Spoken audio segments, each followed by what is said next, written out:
It truly is now or never for West Ham United after a defeat at home to Fulham yesterday. We welcome next Brighton to the London Stadium in a monumental game where you feel 3 points is a must for Nuno Espirito Santo's men. Merry Christmas. Welcome back to West Ham Official. I hope you are all well. One more game left of 2025.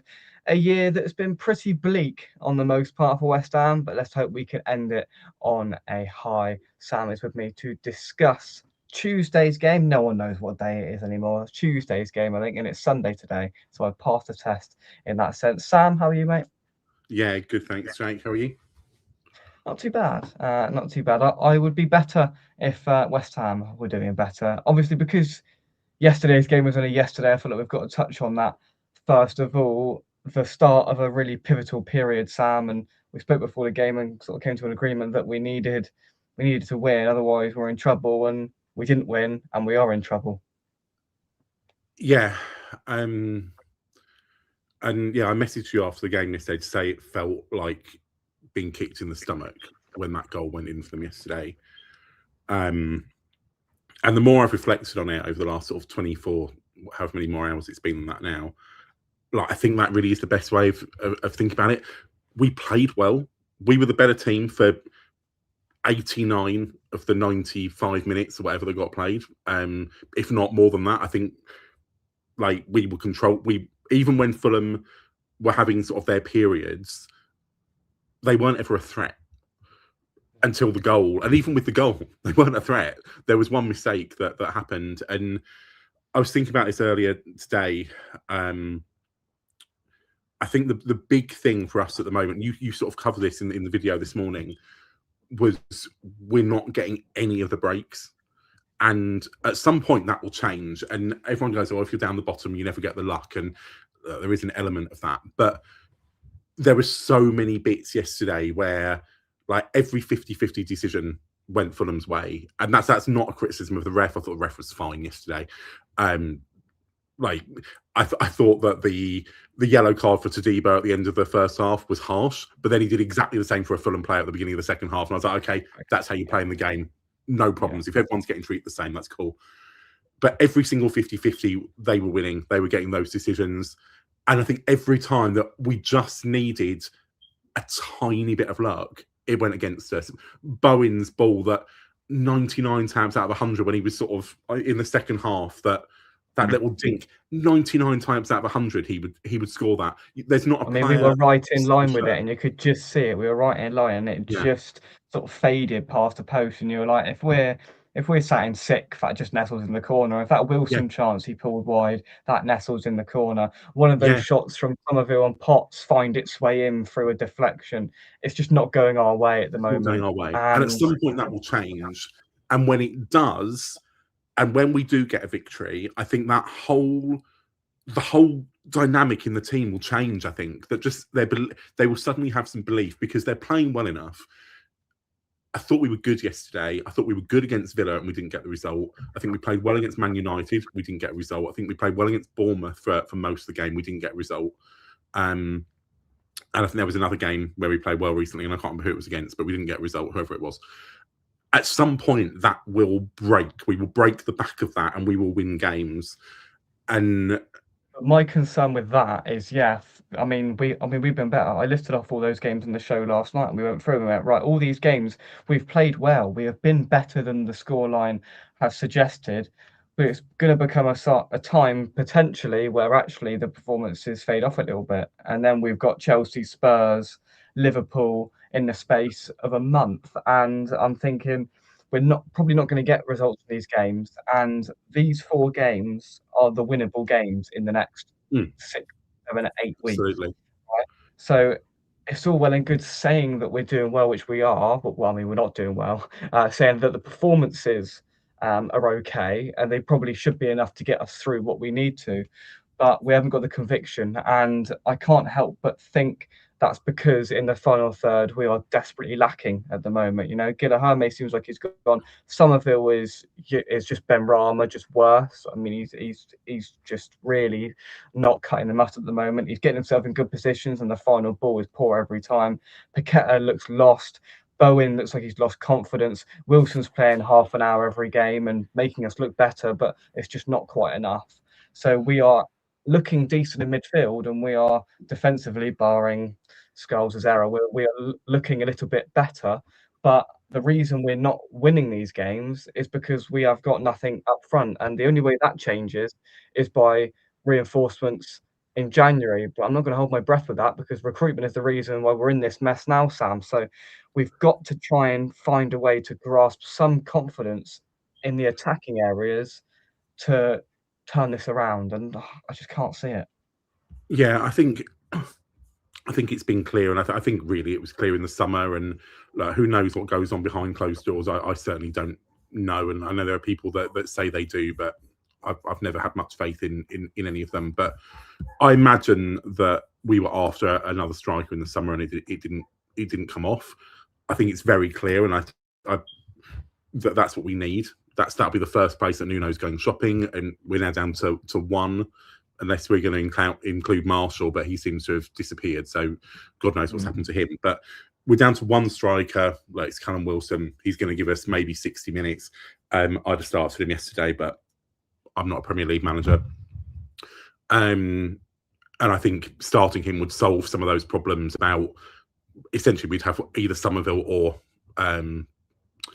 Paquetá for me. You play one of them and you play him instead. Because I think Magassa's, I think he was one of our better players yesterday, especially in the second half. Really was showing some intent. So either you say to Paquetá, look, you're going to have to hug the left wing, and if you can't do that, that's cool. We'll put you on the bench. You can come on later on, but it's up to him at that point, or you keep Somerville out there. But I think we'll sign a striker, and I think we'll sign a striker early. I don't think he's going to be a striker that's going to excite us as West Ham fans. I don't think we're going to be like, oh, that's the striker we've been waiting for. But nor was John Hartson, nor was Paul Kitson, nor was Bowen when we signed Bowen when we need to stay up. Well, you've grasped some generations there, Sam, very swiftly. Well, I realised that I was sprouting players that were born probably before your parents even met. That might not be the best names to bring up. But that's a bit of a West Ham way. We sometimes we find these gems in those windows. And okay, we've also found some absolute howlers. But I've got some confidence in Nuno from that perspective, and I think we'll bring someone in. It wouldn't shock me if it's Chris Wood. I hope if it's Chris Wood, there is Chris Wood, and even if it's Chris Wood and a loan signing, because look, he's not been doing it this season. If anyone's going to get it out of him, he's going to be Nuno. But I think we will get the striker, and I think we'll get at least one in early, and I think another one will follow later in the window. We've got our two best defenders, or best players that play in a defensive position, because let's not pretend that Juve is a great defender. But of the back four, our two most, the names you would have on the score sheet, the team sheet first, will be back at some point towards the end of the window when we have got those more difficult games. So yesterday I was feeling really low about it, and I watched your show last night, I listened to your thing this morning, and I agree with everything everyone was saying. But the more time has passed, the more I've sort of gone, hey, you know what? We said we probably need 9 points from these 3 games. I still agree with it. I think if we can get 7, that's not the end of the world, and I think that's probably realistic. And there was all the talk about we haven't won 3 games on the bounce since 2018 or something. And if that, I was sort of thinking, hey, so if we can only win 2 of the next 3 games, and if actually we could only have maybe won 2 of the 4 because of the way that West Ham have been historically, you would want those wins to definitely be against Forest and probably against Wolves, although maybe we'd rather beat Brighton and pull them in a little bit than Wolves, who are down. But yeah, pick your potato on that, I suppose. But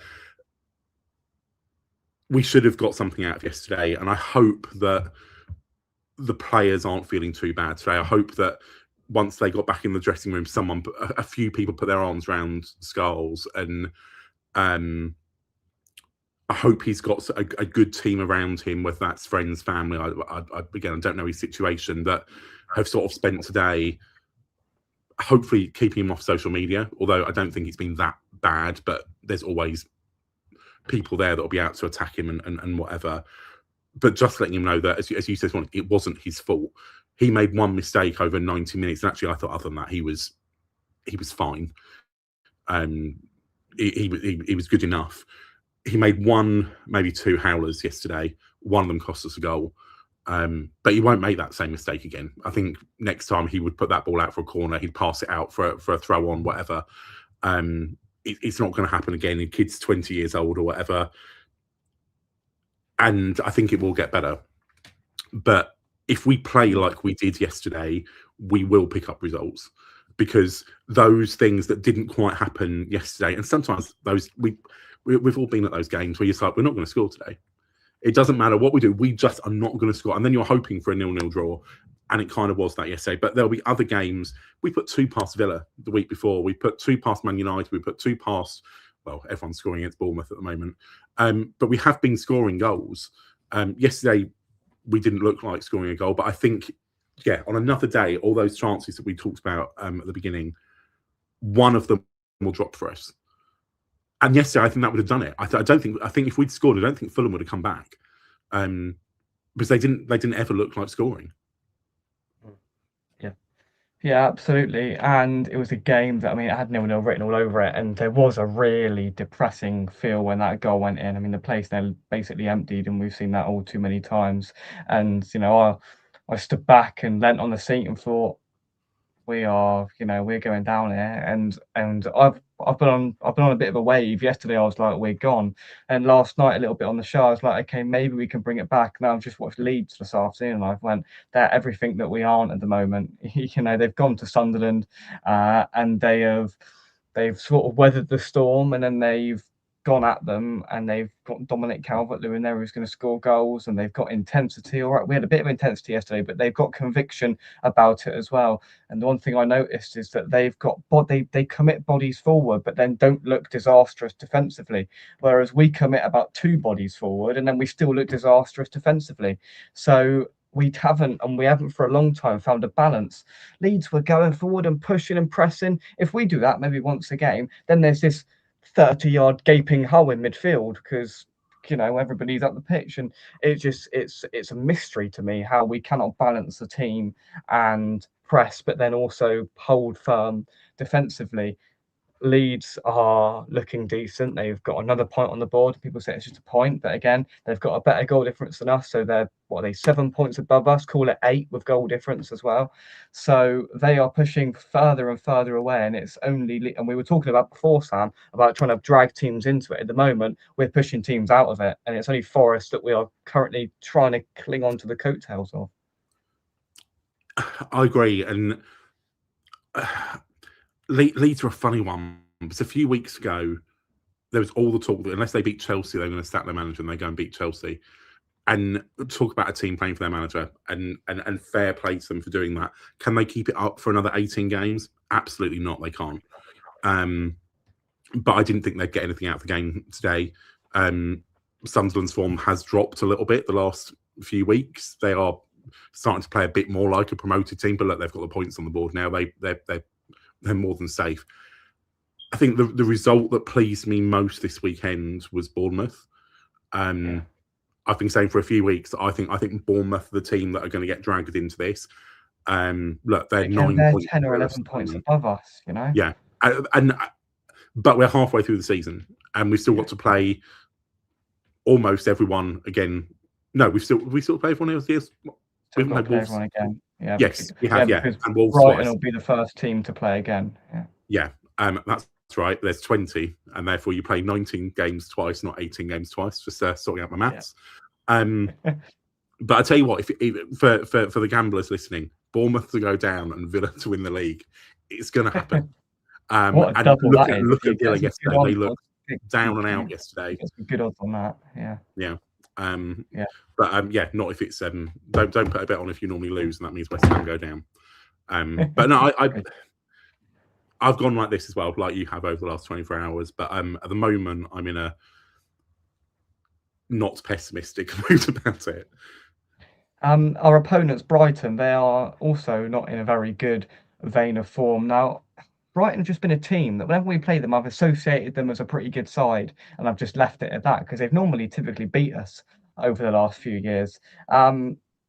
that was only 3 weeks ago. I was at the Amex, and that's the worst Brighton side I've seen since they've come up in the Premier League. I thought they were dreadful, right? And that's a game to add to that list that we were talking about earlier. We should have won that game because they were woeful, and they were at home, and the crowd were turning, and there was quite a few empty seats in there, and I sensed a bit of apathy at Brighton. There was frustration galore, and we again didn't capitalise and didn't win the game. But we've got to take that as a positive. We've got to get them early. They have not been a very good team this season, and that's reflected on where they are in the league. They are sliding slightly, and it showed when we played them on the 5th of December, just 3 weeks ago, that we can get at them and they can be beat. But again, we've got to take our chances, Sam. It's all going to be about taking the chances, I think. And I agree that they are not the team they were a few years ago. They've not beaten a team outside the bottom 5 since October. That was the same month they were one of only 2 teams to have got a point, that Wolves have got a point out of. I'd take a point on Tuesday. It's better than a loss. Don't get me wrong, I want 3, but I think in terms of the narrative, a point is a lot better than 0 going into those 2 like beyond must-win games. We've got to beat Forest, and I think we actually need to put a few goals past Forest again. Okay. Yeah, I'd take a point. Great. I'd take a point on Tuesday if it's 6 points in the next 2 games.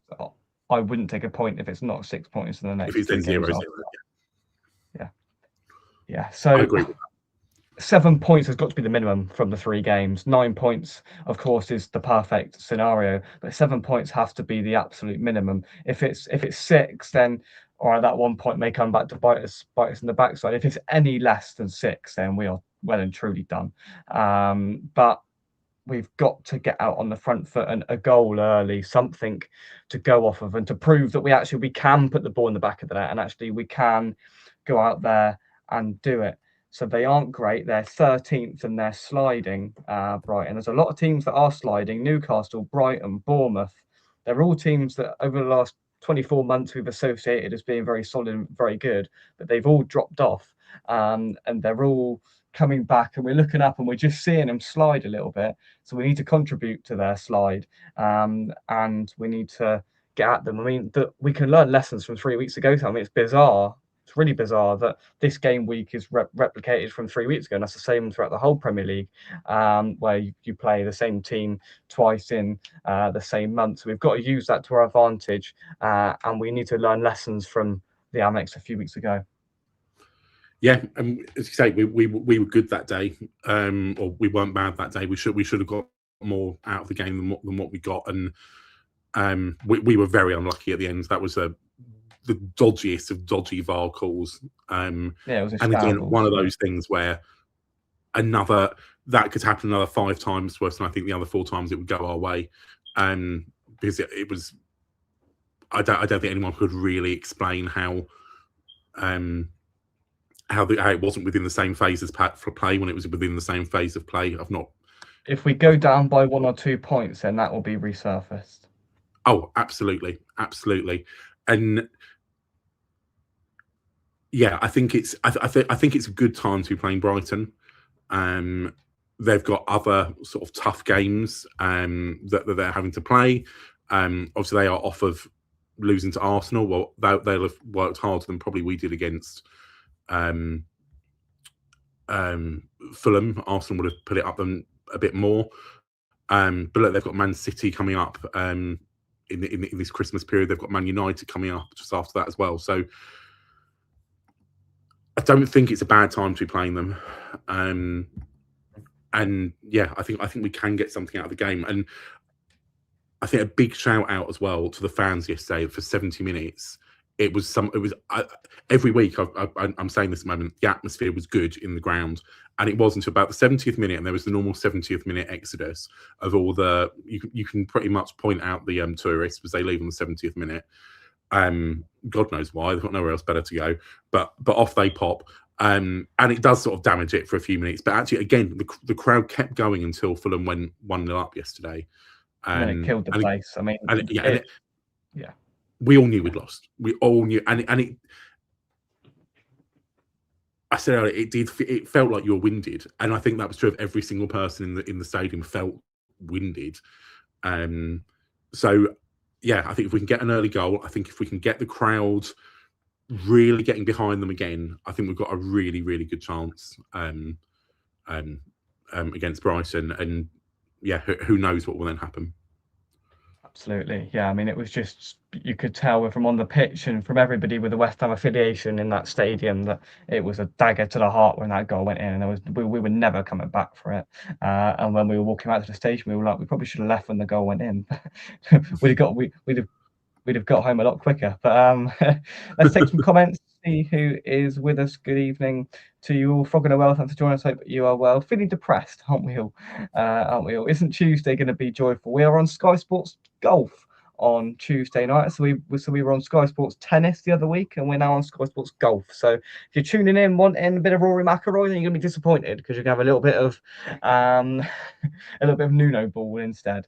And I can't imagine there'll be many non-West Ham or Brighton fans viewing the game on Tuesday night, because there's a couple of other more tastier ties. So I can't imagine that the viewership is going to be gigantic on the big game between West Ham and Brighton, which again could be pretty dull. But it will be what it will be. Absolutely. Sam, thanks for joining us. Well, I reckon we beat Brighton 3-2. Hopefully, Nuno will start Callum Wilson. Right, let's talk about this. I expected Callum Wilson to start yesterday, and I expected him to start against Wolves.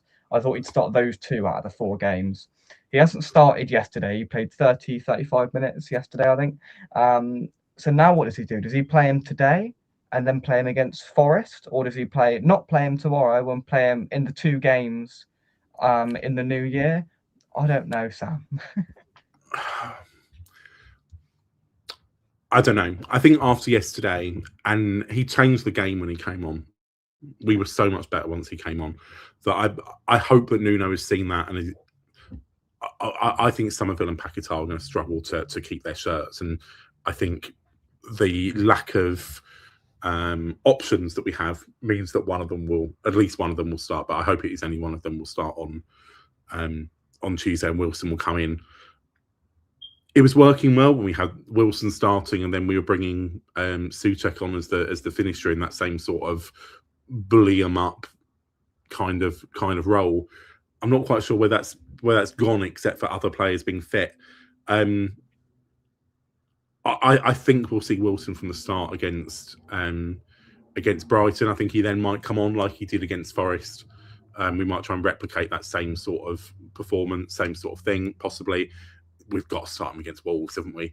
And then you'd expect him to not play in the Cup, which is a game that more and more I think about it, the more and more I wish I hadn't bought a ticket for. Because how much was the ticket, Sam? Pardon? How much was the ticket? 15 quid. I'd sack it off. yeah, I might do actually. I've got my points now. I don't care about actually going. But yeah,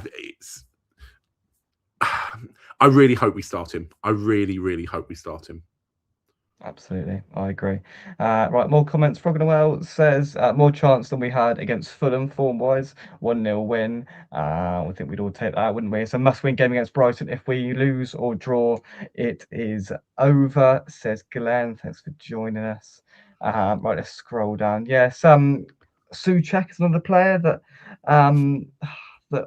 we're missing.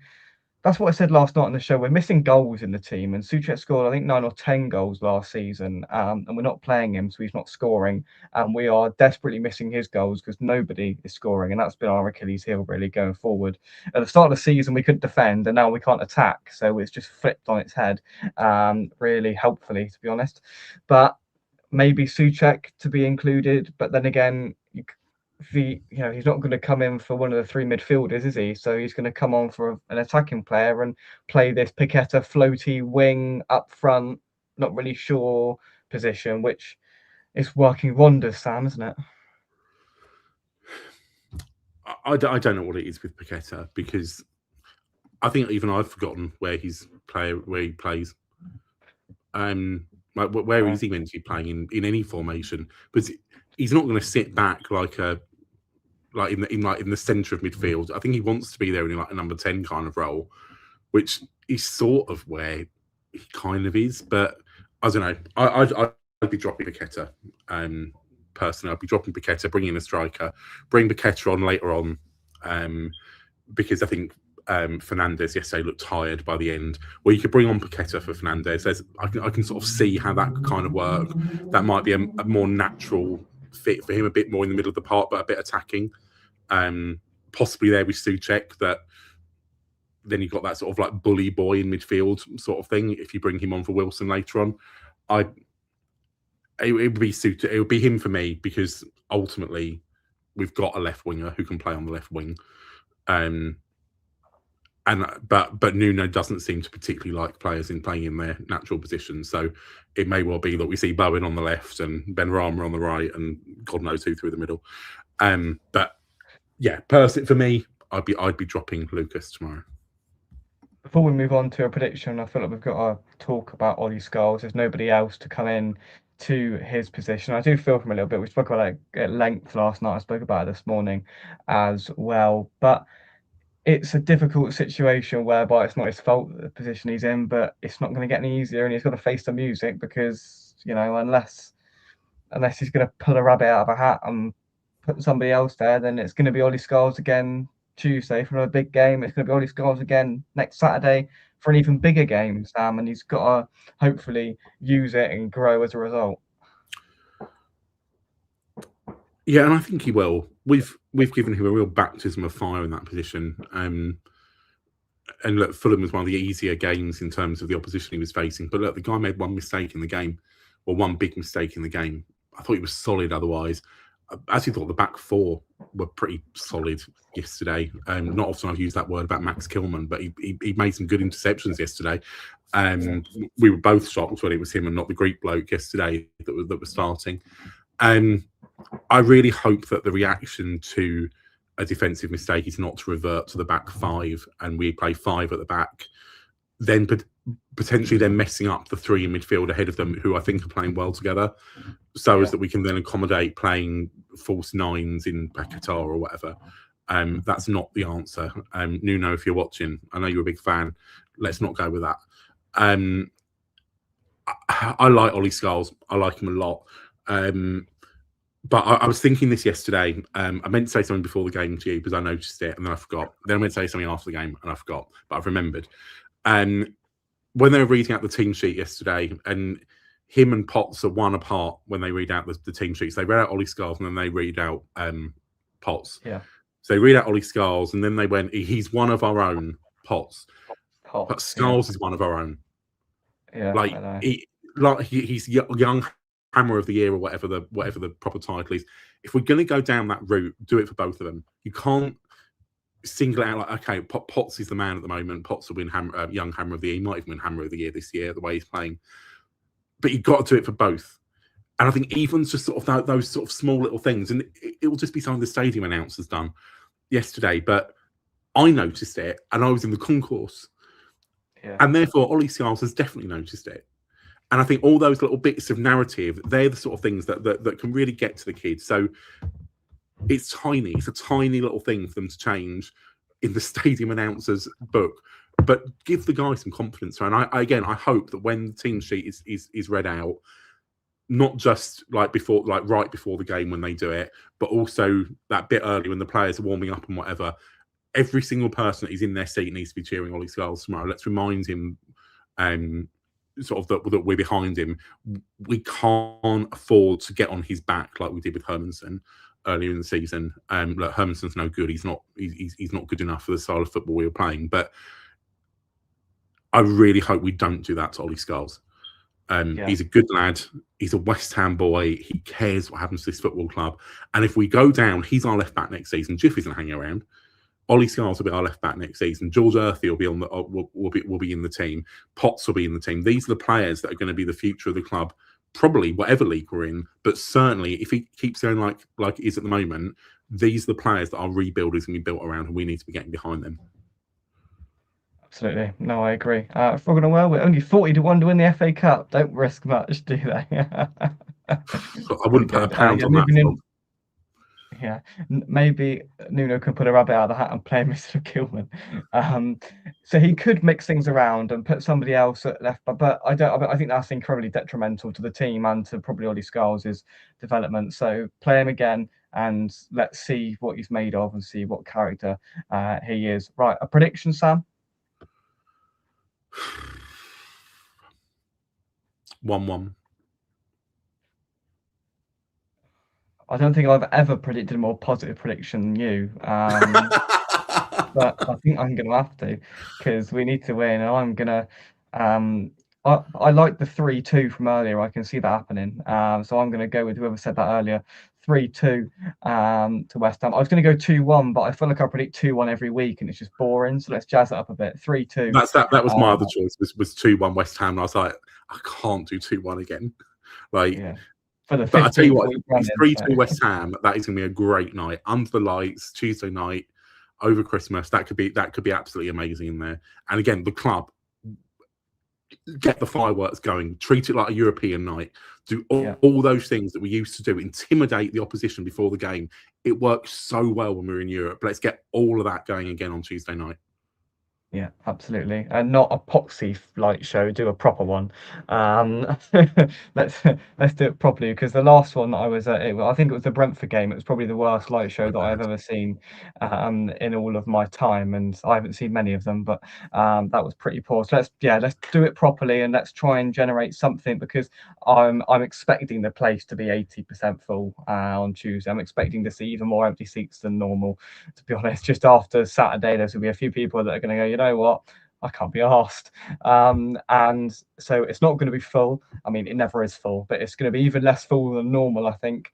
And let's just hope that the players can find. Hopefully, things just begin to click into place because that is what we need. Sam, Brighton has played 11 times in December and won 0 games. Hopefully, that stat continues for Tuesday. That's an interesting one because we played them. That. We played them in December a few years ago. It was 2-2 draw at our place because they normally beat us, but that was a 2-2 draw. Ben Johnson scored his first goal for West Ham. Look at the knowledge coming through here, just off the top of my head. Ben Johnson scored his first and only goal, I think. No, he scored against Villa. Sorry. That was his first goal for West Ham. Then he went to score against Villa the next January. I think it was the January, scoring against Villa in a 4-1 win. Look at this encyclopedia of football knowledge right here. Who needs Larry? And another one of those players, Ben Johnson, who thought he was bigger than the club, and whatever happened to him.